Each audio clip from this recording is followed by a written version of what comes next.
Haleluya, haleluya. Imbuto n'ijambo ry'Imana, umuvye nawe ni Kristo.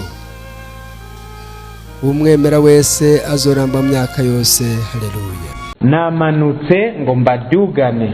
Igicumuro carinjiye mu isi kirayitabagaza, ingene isi yavumwe, ingene umugore azogira ububabare, ingene umugabo azogira umuruho, ingene isi izomera amahwa n'imitovu. Ivyo byose ni inkwirikizi z'igicumuro cinjiye mu isi kigatuma ibintu byose bidabangana, mbere bitabagara, urukundo rukabura, ubumwe bukahava, gushikaho abantu basigara buzuyemwo ikibi n'ububisha.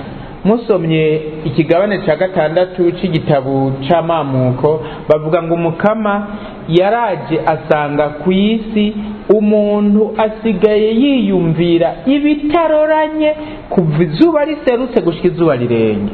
Ikibi rero carinjiye mu isi kubera igicumuro, none bizoguma gutyo haba namba, kuko Imana ntiyigera iheba umuntu. Iki gisomwa nico kitwumvisha ingene Imana yafashe ingingo y'ugukiza umuntu. Igitabo c'ihunguka ikigabane ca gatatu kuva karongo ka mbere gushika ku 14. Ihunguka ikigabane ca gatatu kuva kuri 1 gushika ku 14. Tuzirikane mu bintu bitatu: ubwa mbere amagorwa y'umuntu, ubwa kabiri ukumanuka kw'Imana, ubwa gatatu urukiza rw'umuntu. Ingingo ya mbere rero, amagorwa y'umuntu. Umukama abwira Musa ati narabonye amagorwa y'abantu banje bari mu Misiri, kandi nabumvise bakoma induru imbere y'abakoresha, nivyo ndazi ububabare bwabo. Imana mu kuvuga ityo ibwiye Musa ikiri ku mutima. Hamwe umuntu afise umubabaro abwira umugenzi wiwe, kandi Imana uwo mubabaro ifise wavuye ku magorwa abantu barimwo mu Misiri. Ibyo barimwo Imana yarabibonye ngo narabonye, Imana yarabyumvise ngo nabumvise, Imana irabizi ndazi. None ibyo nabyo ni biki? Ayo magorwa barimwo ni nyabaki?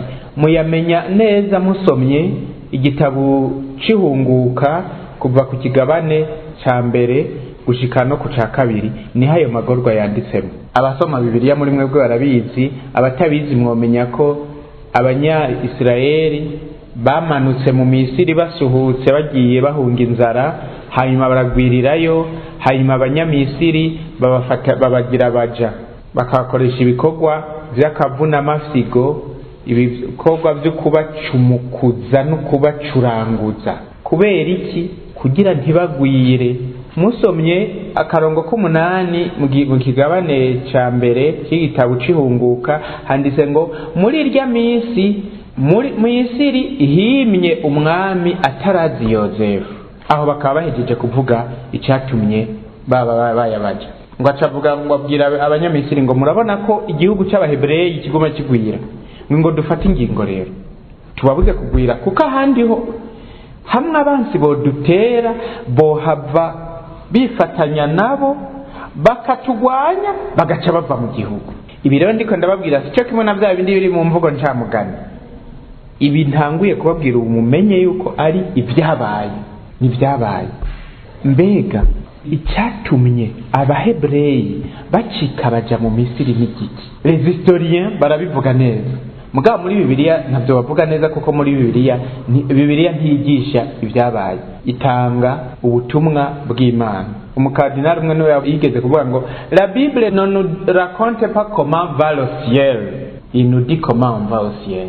La Bible ne nous raconte pas comment va le ciel, mais comment on va au ciel. Bibiliya ntiza kutubwira ingene mwijuru hivyura, niko twavuga ingene mwijuru hivyura, tubwira ingene tuja mwijuru. Nkako karongo kamwe gusa ngo muri irya minsi haje mu Misiri umwami atarazi Yozefu. Bibiliya ibihejeje kuvuga ibintu abandika ibyabaye ku isi bandika mu bitabo n'ibitabo. Navyo ni biki? Byagenze gute kugira ngo abahebreyi bagiye mu Misiri? Yozefu mwene ya Israeli yari umuntu mukuru cyane, akaba ari wabakira bakagira iteka n'icubahiro.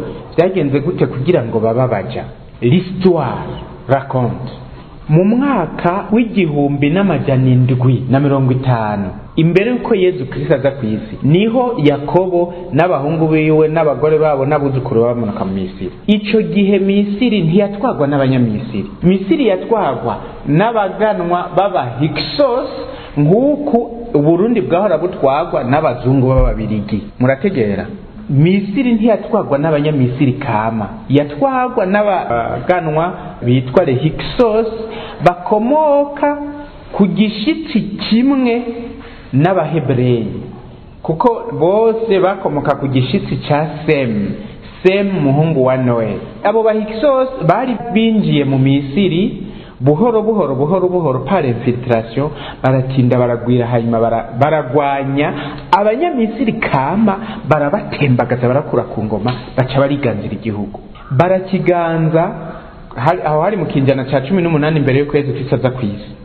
Barakiganza kuva muri ico kinjana ca 18 kugeza mu mwaka w'igihumbi n'amajana 560 imbere y'uko Yezu Kristo aza ku isi. Ni ukuvuga muharuye musanga harimo imyaka hafi amajana 3 n'amajana 2 gutyo aribo batwara Misiri. Muri uyo mwaka rero w'igihumbi n'amajana 560 niho abanyamisiri kama biganzura aba Hyksos, kandi muca mutegera mbere igituma igihe Yozefu yari mu Misiri yahavuye adukagira kamugira umuntu mukuru cyane, nuko Misiri yatwagwa n'abavyara we, kuko nawe Yozefu akomoka kuri Semu, ko aba Bayahudi bose Abanisirayeli bose bava ku gishitsi ca Semu, babita Semite mu Kirundi, sinzi ko twavuga ba Semiti. Abo ba Hyksos cyo kimwe nabo Bahebureyi bose bakomoka kuri Semu. Ni ukuvuga kugira ngo badugagize Yozefu amugira umuntu mukuru, nuko yari uwo mu karyango kabo. Uyu rero yanditse Bibiliya ahavuga ngo muri irya misi haje mu Misiri umwami atarazi Yozefu. Mu by'ukuri icyo gihe ibyo avuga we wavuga ngo ntiyarazi Yozefu, mugabo ukuri historiquement nuko icyo gihe ariho haba amapinduzi. Misiri yariganzuye aba Hyksos, irabatembagaza, irabirukana, barahunga, acatwara rero abanyamisiri kama. Nuko byagenze muri 1560. Abahebureyi bobo ntibajanye nabo bavyara babo baba Hyksos, bagumye mu Misiri. Abanyamisiri bakaza barabakoresha rero ibikorwa byose abanyamisiri kama badashaka gukora. Abamaze kugenda amahanga barazi yuko les immigrés aribo baha ibikorwa byose abene gihugu badashaka gukora, kubera yuko les immigrés kuvuga abanyamahanga bahunze, usanga bobo bashobora gukora byose kuko ntaco bafise, ntafise iwabo, ntafise itongo, ntafise inzu, icyo umuhaye cyose aragikora. Ugiye Buraya nk'ubu usanga hariho ibikorwa bahabirabure gusa. Nk'abakobwa cyane cyane bakunda kubashira mu vyigwa by'ubuganga, aba bashyira mu vyigwa by'ubuganga bagaca bakoresha mu masaha yo mwijoro, abene gihugu bakaja kuryama nabo bagakora ijoro, abene gihugu bagakora ku murango. Muri Swede niho mperuka kuvyibonera. Muri Swede muri weekend abaswedwa ntibakora, baca haza gukora abanyamahanga, bahembwa menshi gose, kabene gihugu weekend baja ku kiyaga kwiyanikira no kota akazuba. Aba immigré kuvuga abirabure bose bahungiye hariya, bamwe bahunze ingwano, abandi bahunze inzara, abandi bahunze ubukene, abandi bajanywe gusa no kugira ngo baronke amafaranga menshi, nibo baca bakora. Abahebureyi nabo bari mu Misiri bari bameze nka gutya, ibikorwa biruhisha by'umuruho. Ico bataniye ko nabo Barundi bari hanze nuko bo bakoreshwa ivyo bikorwa nk'abaja badahembwa, bakabaha gusa intica ntikize, kandi ntibashake ko bava mu gihugu. Barabacunga ntibave mu gihugu kuko barakeneye abakozi babumba amatafari. Kira noneho abo Bahebureyi mwumva bari kuhava bajana he ko atagihugu bari bafite? Imana yarabemereye igihugu mugabo ntirakiba. Noneho rero umwami atarazi Yozefu, nk'uko igitabo cy'ihunguka ikigabane ca mbere akarongo k'umunani kibivuga, mugabo no kuvuga umwami w'umunyamisiri atari yitayeho namba Abahebureyi. Abwira abanyamisiri, turi murabona ko Abahebureyi baguma bagwirirana, ingo dufata ingingo tubabuze kugwirirana, kuko hamwe abansi bodutera, abo bansi bavuga n'abahe ku bwanyu, n'abahe abansi bodutera ngo baba bifatanya nabo, n'abahe abo bansi baba Hyksos.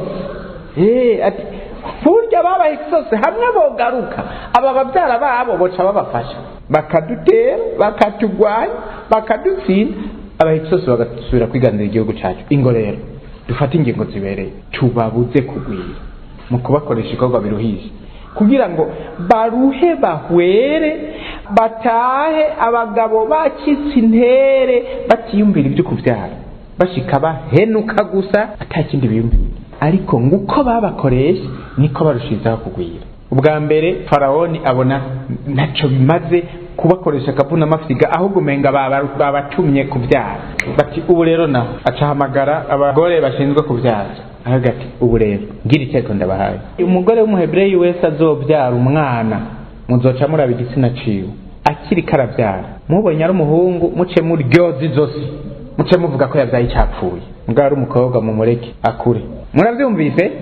Turabyumvise. Aragenda mugabo abo bagore babyaza ntibabikora, batabikoze Farawoni aguma abona abana b'abahungu baguma bapfuka baruka acatuma ko babagore. Ni kuki mutakoze ibyo nababari? Ni kuki mbona abahungu b'Abahebreyi baguma bavuka baguma bakura? Nyakubahwa Farawoni, twebwe uratugirira imbabazi, twebwe kuko abagore b'Abahebreyi kazi ntibameze nk'Abanyamisiri kazi, tugira ngo turacagiye kubyaza tugasanga yamusituye kera n'abagore b'ibikota ntibameze nk'Abanyamisiri kazi, twe dusanga yamusituye umwana baryamanye ari ngaho. Farawoni ati n'ibyaba ari ibyo aca yandika rero itegeko mu gihugu cyose, umwana wese w'umuhebreyi w'umuhungu azovuka muzomuta mu ruzi Nili, abakobwa bonyene abari bo bakura. Iryo tegeko aca ritanga hose, kuva ubwo bica biratangura umugore wese w'umuhebreyi kazi abyaye umwana agasanga n'umuhungu yaca jana mu ruzi agatayo, jana kuta mu ruzi. Nuko byagenze ku buryo ata mwana w'umuhungu yasubiriye gukura, haciye haguma habariho yiteze ko abo bariho bazokura bagasaza hama bagahwera, hagasigara abagore gusa b'Abahebreyi kazi bagaca babigwa n'Abanyamisiri. Gutyo umuryango wose w'Abahebreyi ukaburaho.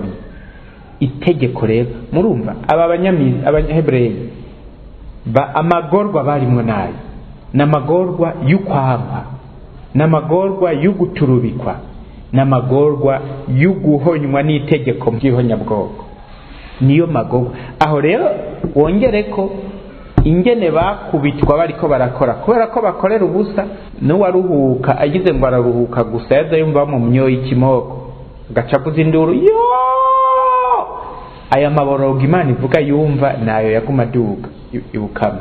Ayo niyo magorwa barimwo.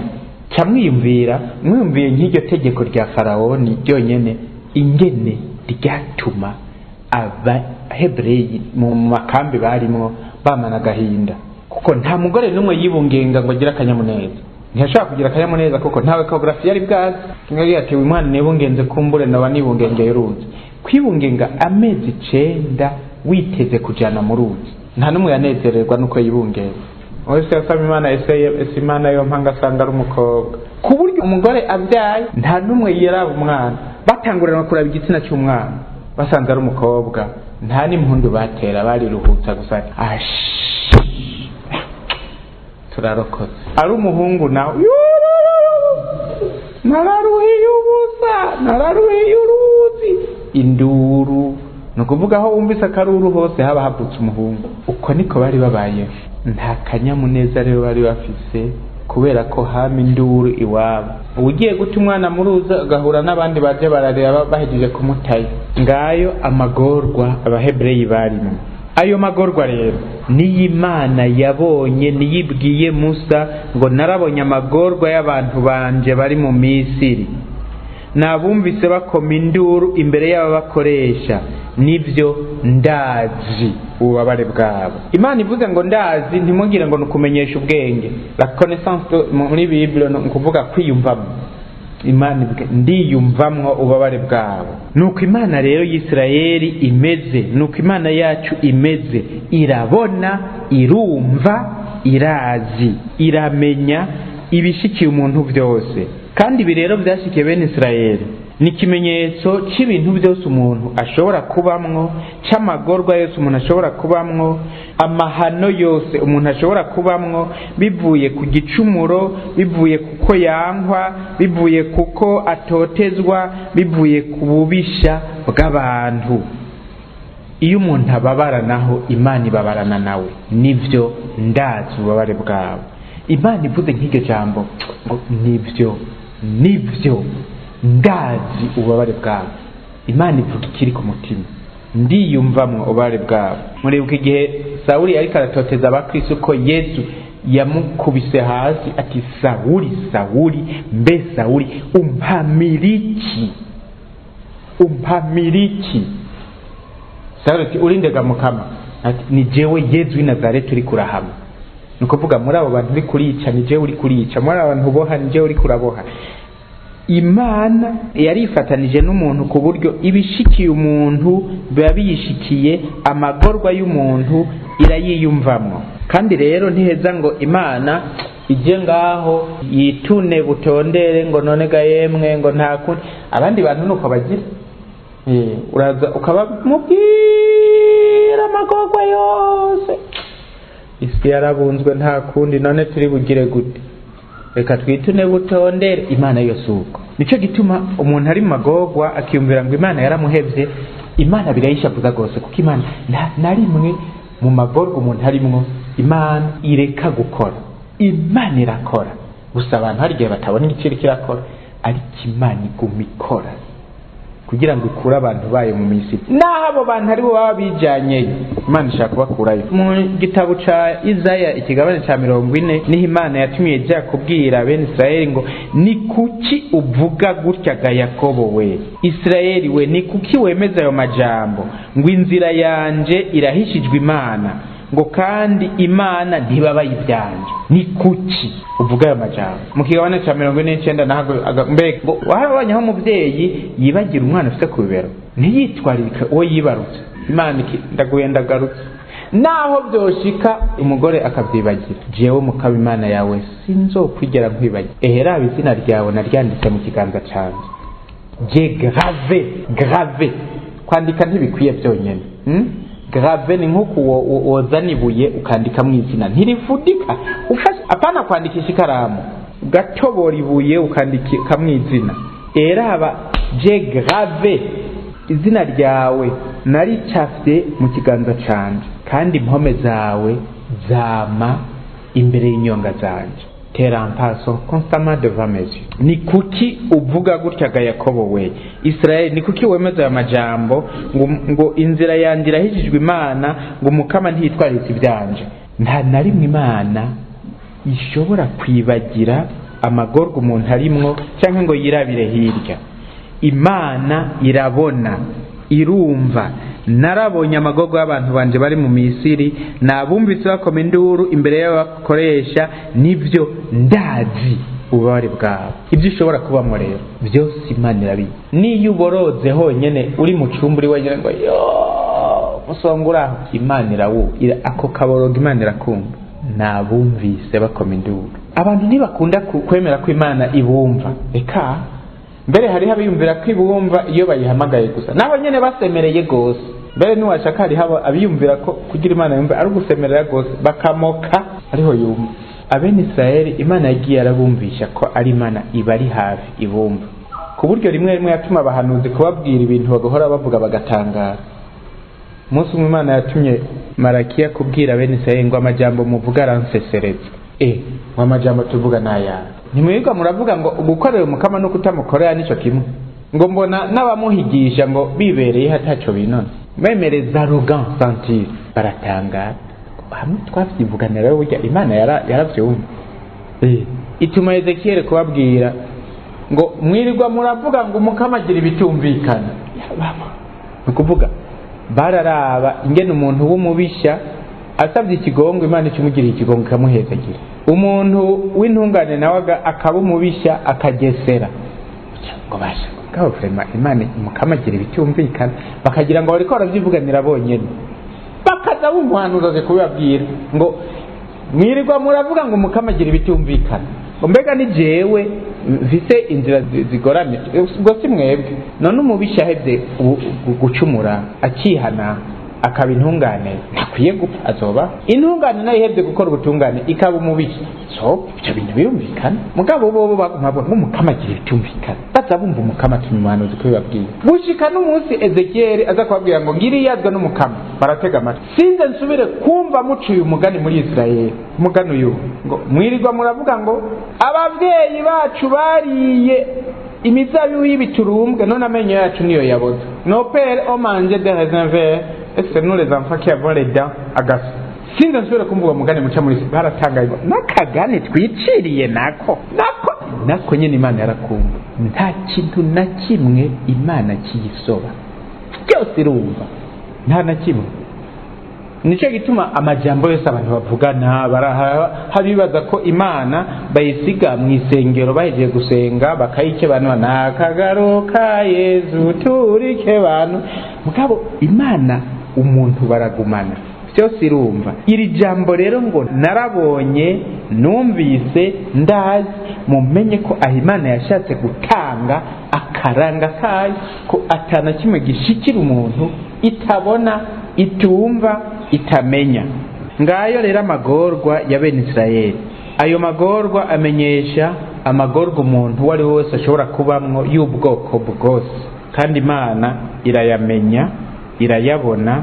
irumva iriyumvamo ingingo ya kabiri ukumanuka kw'Imana namanutse ngo ndabakure mu vyara vy'abanyamisiri ndabavane muri ico gihugu ndabadugane mu gihugu ciza kandi cagutse mu gihugu gitemba amata n'ubuki Imana imaze kubona amagorwa y'abantu bayo yaciye igira umugambi wo kuza kubabohora no kubakura muri ako kaga kugira ngo ibadugane uwo mugambi wararangutse kuyiboneka politikement mu mwaka w'1250 niho Imana yabikora ushaka aragenda mu Misiri asabereza nale pharaonique arabe mu mwaka w'1250 niho bene Israeli bavayo hari hatwara pharaoni yitwa Ramses II niho Imana yakura bene Israeli mu Misiri irabadugana gushika mu gihugu yari yararaganiye Iburahimu n'urubyaro rwiwe kuzobaha muri ico gikorwa Imana yakoze yareretse koko igihugu cayo ko ari Imana imanuka gukiza umuntu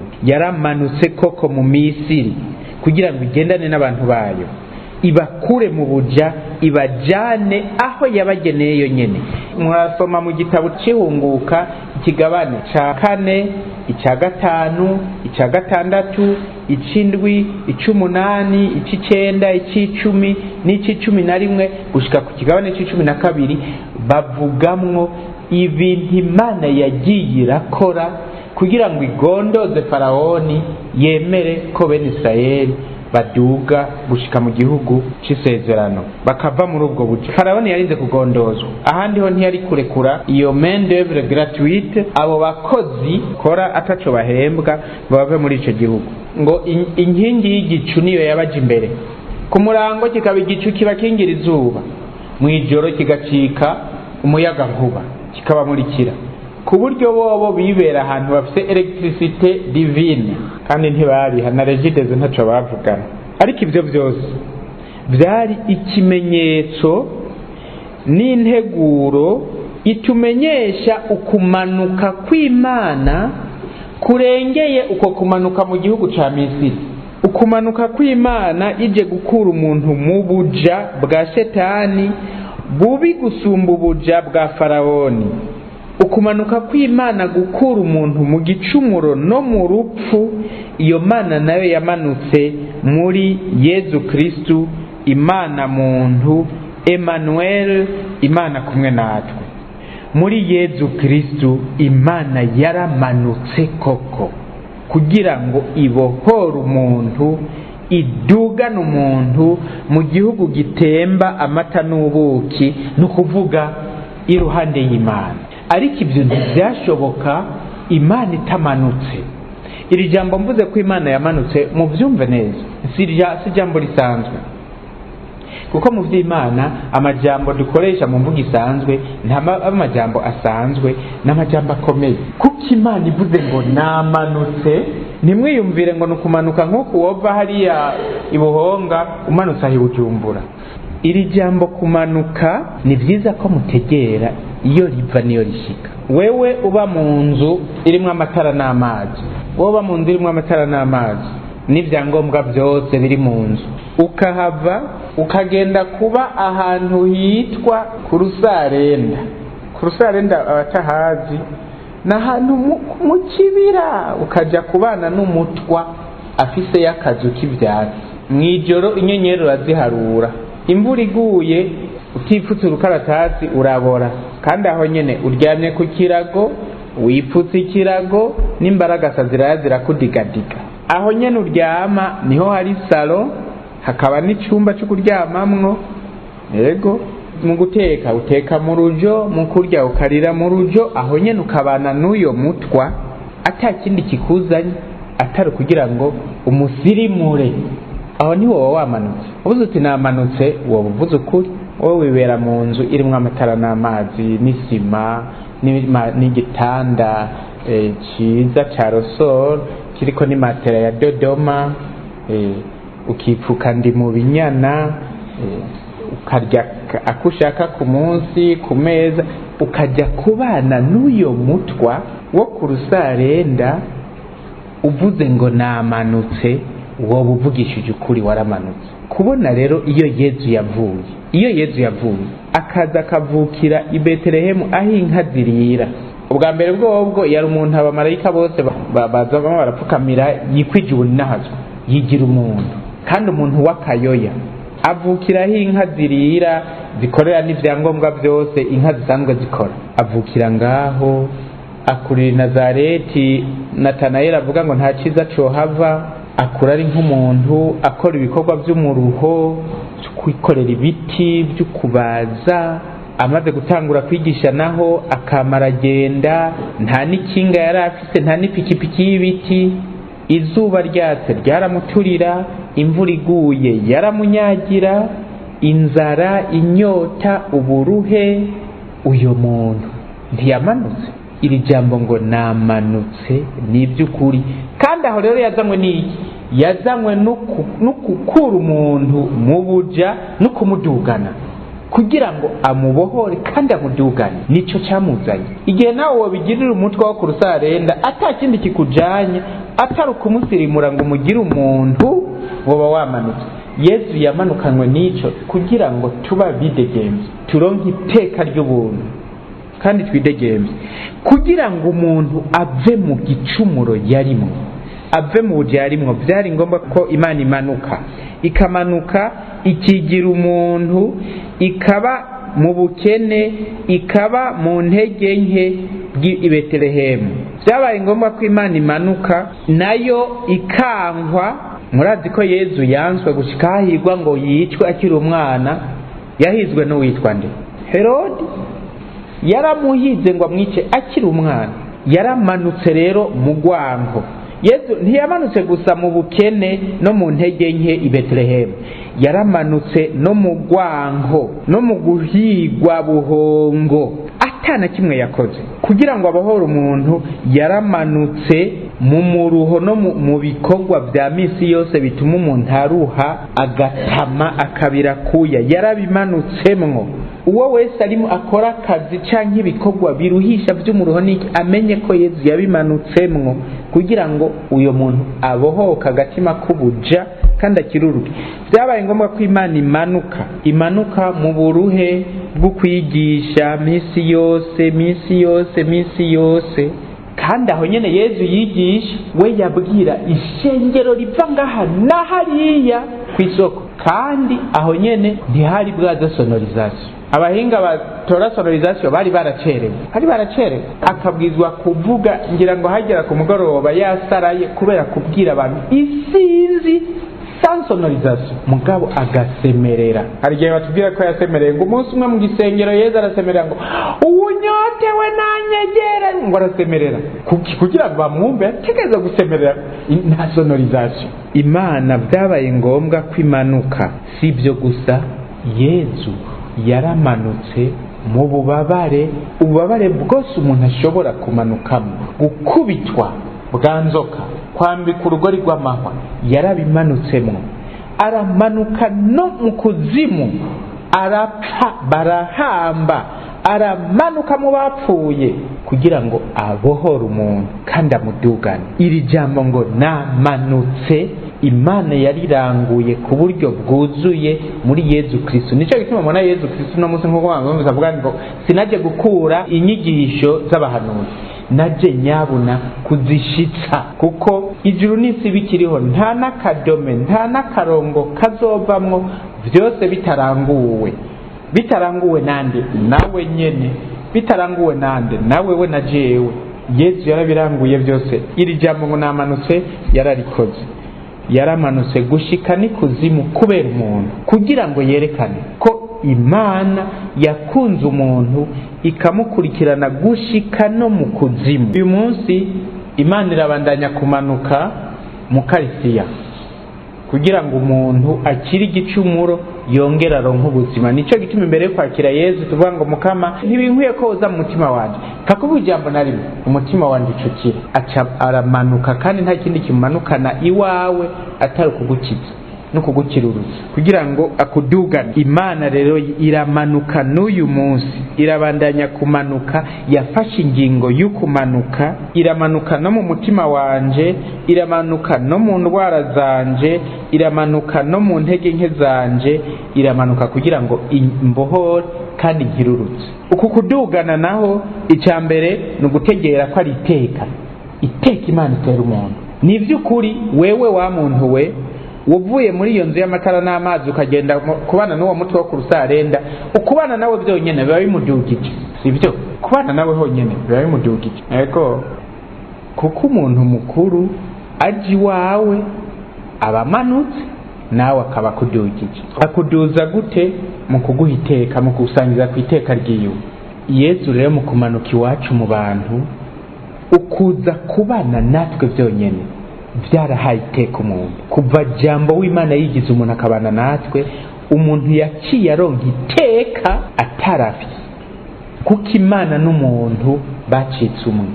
Ubu ndi umwana w'Imana, ubu uri umwana w'Imana kuko jambo yigize umuntu. Iyo jambo atigira umuntu nta numwe aba ari umwana w'Imana. Mugabo kwigira umuntu kwiwe kwatumye jewe muntu nsangira kamere y'Imana, kuko Imana yashatse gusangira kamere nanje. Nuko ibintu bimeze. Iryo teka rikazorangukira umunsi Imana izondugana mu ijuru, kuko mu ijuru niho nzoba naduze nyakuduga. Yesu yavuze ngo ndagiye nze mpeze ngaruka kubajana kugira ngo aho ndi haba ariho muba namwe. Niwo mugambi. Namanutse ngo mbadugane. Uzoranguka byiza by'abantu umunsi Imana izondugana mu ijuru. Ijuru ririho mw'abantu, ijuru ririho. Ntihagire uwiyumvira kuguma araba iby'isi gusa ngo aguma acuritse umutwe ku isi. Hariho ijuru, turindiriye ubuhirwe bw'ijuru n'ihindukira ry'umucunguzi wacu Yesu Kristo. Hariho ubuhirwe budahera mu ijuru, nibwo twagenewe. Yesu yamanutse ku isi ngo adukure mu byara bya Farahoni, ku buryo Shetani idasubira kutugira kubasha na butoyi. Ndagenze mpeze ngaruka kubajana, kandi nkubagumaza gutora. Hari naho nk'ubu muri ijoro nyene yoza gutora umwe muri mwebwe canke jewe. Paulo niwe yabwira abe yandikiye ngo jewe ku bwanje nashaka kwigira kwibanira na Yesu Kristo, mugabo ndabaravye mwebwe icihutirwa no kuba kumwe namwe. Kubera mwebwe mbona icihutirwa ari kuba ndagumya ngaha kugira ngo ko mwebwe ntaho murashika. Nanje nk'ubu hamwe Yesu yontwara ntaraheze amapfungu, hariho n'abaje barongera bo haba baca basubira inyuma, kandi bari bamaze gutangura kuduga. Mugabo Mukama akora ibitunganye, yoba ziciza kirimo. Yesu rero azaraza gutora abantu, azaraza kubatora. Umwe wese arabize umunsi wiwe. Ntihagire umuntu muri mwebwe abaho nk'uko abantu batemera babaho, akabaho atiteze namba kugenda. Ama witeguriye kugenda, ni waba witeguriye kugenda, kuko ntuzi umunsi, ntuzi n'isaha. Ndagiye nze mpeze ngaruka kubajana, bazogaruka kukujana, kandi uwo munsi wawe ugeze tegeza kugenda. Ni byiza rero kumwe wese muri mwebwe abarakira mu buzima bwiwe urupfu rwiwe ukabura gwakira, kugira ngo umunsi ruzoshika ntucute ubwoko, tangura ubura gwakira. Kandi umuntu yabohotse kuri iyi si n'uwamaze kwakira urupfu rwiwe. umaze kwakira urupfu rwawe uca utangura kubohoka, umera nka wa musore niba Yesu yashatse ko mpfu no munsi ndapfa mugabo atabishatse ntaco ngira. Murumva nk'uyu urupfu yaramaze kurwakira, arazi ko umunsi Yesu yabishatse kumugotora ari godoka aca godoka. Namwe ntihagire umuntu muri mwebwe yobaho yiyibagiza urupfu.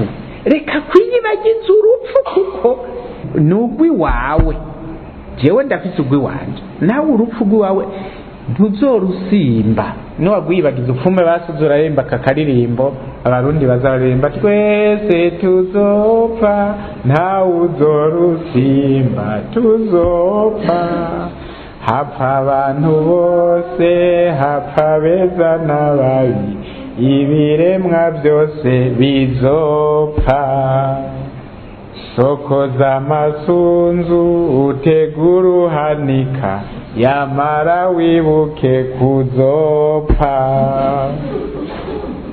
Indwara igufashe utegura umutima, kumbure hari naho wopfa. Kirazira kwiyibagiza urupfu. Soko z'amasunzu utegura uhanika, ambara ijinisi, kubiteko na karuvati nikoti, mugabo wame wibuka uzopfa. Nakwiyibagiza urupfu. Urupfu rw'iwanje naramaze kurwakira, umunsi wago uriho ntawonzi. Igikuru niki ndazi ko ruzoza. Nico gituma umuntu anteye ubwoba ngo ndakwica, ngira ni haba hageze mugabo hataragera oyi, nukuvuga Imana niyo aba yarekuye itarekuye oyi acungira. Urupfu ni irembo Imana yashatse kuducira kugira tuyishikire. Ubu Imana yarugize irembo kuva Yesu Kristo apfuye. Kera Yesu Kristo atarapfa urupfu rwari ruteye ubwoba rwose, mugabo umaze kumenya Yesu Kristo ukamenya ko yapfuye hanyuma akazuka, urupfu ntirusubira kuba ikintu kigutera ubwoba, kuko uzi yuko ari irembo ucamwo ribabaje nibyo, mugabo winjira mu buzima kandi n'ubuhigo budahera iyo witeguye neza. Nico gituma ubushaka gutekana imbere y'urupfu yihatira guhorana umutima witeguriye kubonana n'Imana. Nguko ukumanuka kw'Imana kugira ngo tuduga. Ingingo ya 3, urukiza rwa muntu ruri mu kubana n'Imana ubuzima bwiwe bwose. Ivy'Imana yagiriye bene Israeli muri kahise byabura kandi byategura urwo rukiza rwuzuye kandi rwamaho. Nagwo surundi nukubana n'Imana ubuzima bwose. Ibintu byose mubona turangura ubu mu masabamana, ibyo turangura byose, ibisabisho byose tuvuga, ibikorwa byiza dukora, imisa zose zisomwa, nta yindi ntumbero bifise atari ukudutegurira gushikaho, nukuvuga kubana n'Imana. Amasakaramentu yose, ibisabisho byose byagenewe kuba imfashanyo gusa y'urugendo turimwo rutujana mu bwami bw'ijuru, muri ubwo buzima bw'amaho aribwo bwami bw'ijuru. Ubwo nibwo rukiza rw'umuntu. Urukiza rwa muntu n'ubuzima budahera mw'ijuru, ndorereye izuka ry'abapfuye n'ubuzima buzokurikira. Ubwo rukiza tuzorushikira tumaze kuzuka mu bapfuye. Kristo yarapfuye arazuka kugira ngo abe ari w'ab'imfura y'abazima n'abapfuye. Yaratweretse mu kwigira umuntu, mu kubabara no mu gupfa no mu kuzuka kwiwe. Hanyuma yurira mu ijuru yicara iburyo bwa Se kugira ngo atwereke ko natwe ari aho dutegerezwa guca kandi ari aho tuzohereza. Ibyo si amajambo, si ibyumviro gusa, ni impamo ndoreye ubuhigwe bw'ijuru, ni impamo. Muri iyi myaka rero abantu benshi n'amareta n'imigwi y'abantu bagomba kuducurika imitima ngo ntiduhange ijuru. Ni byiza ko tutemera ko ari uducurika imitima, twige guhanga ijuru, tumenye ko tujya mu ijuru. Twebwe iwacu ni mu ijuru, niko Pawulo avuga mu ibaruwa yandikiye Abakolosi, iwacu ni mu ijuru. Nicyo gituma umukristo atemera ko hari umucurika umutima ngo acurame mu by'isi gusa. Niwabyibagira urapfuma uduragenda kuraba aho batunze inkoko inkoko iziranwa amazi inyoye dukeyi ikengurukira Imana ihanga ijuru, intutundi ihanga ijuru, intutundi ihanga ijuru. Niko umukristo akwiye kumera, akantu kose akoze ahanga ijuru, akandi akoze ahanga ijuru, kuko iwacu ni mu ijuru. Nico gituma umukristo ngaha ku isi atawuba kimugira umuja, kuko kugira umuntu akugira umuja nuko atacuba witeze. Ubuzima bwawe ubona ko bugarukira ngaha ku isi gusa, ku buryo ibintu byose ngaha ku isi ubikora kugira ngo uburagumya aha ku isi. Abatemera niko babayeho, kugira baragumya aha ku isi, kugira ngo barye byinshi, batunge byinshi, banywe byinshi, bambare byinshi. Ariko uwurindiriye ubuhirwe bw'ijuru n'ihindukira ry'umucunguzi wacu Yezu Kristo aza kumutora kugira ngo amujane ahari nawe haba ari haba, ntacuri ku mutima n'ibyiza, ntahumwe amaso n'ibyiza, kuko yamazi ahari ikintu gihambaye ahariho. Iri jambo rero ngo namanutse ngo ndabakure mu vyara vya Farawoni ndabadugane, ni jambo ritegeza kuranguka mu buzima bwanje no mu buzima bwawe. Yezu yamanutse kutubohora ubuja bwose. Kirazira ko hari umuntu akugira umuja, kirazira ko hari umuntu akujakaza ngo gukoresha idashatse, kirazira ko hari umuntu kugira ngo uburarya uradundega, kirazira ko hari umuntu akugira umuja. Yezu yaramanutse gushika no mu rupfu kugira ngo akugire uwidegembya, agusubiza iteka kandi akudugane iwe. Abatemera barashobora kuba baja, uwemera Yezu Kristo ntaba kibaye umuja, kuko mwana aca mugira uwidegembya nawe agacika uwidegembya mukuri. Tugire Kristo.